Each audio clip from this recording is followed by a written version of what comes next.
Yafidy Dany.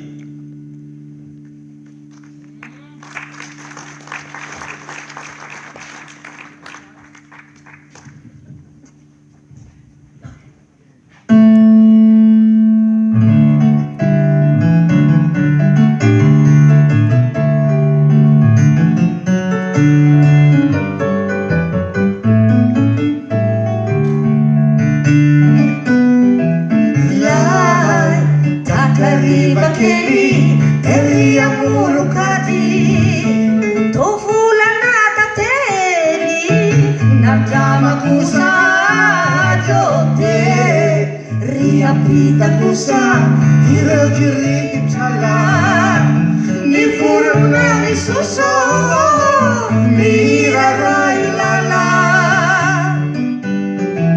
Lai takari bakili, riamur kadi, tufula natateli, nadamaku sa jote, riapitaku sa hira-hiri jalan, ni furna ni suso, ni rarai lala.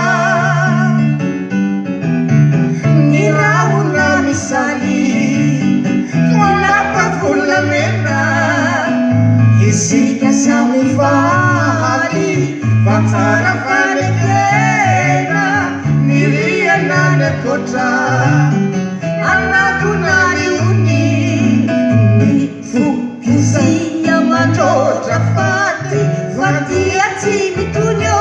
Fati bituni, ni rauna misali, wala pa fulamena, isika sa mifahali, fatara fanekena, ni riana na kota, anakku nari uni. Kisi yamano tafati, fati yatsini tunyo, fati yatsini tuni.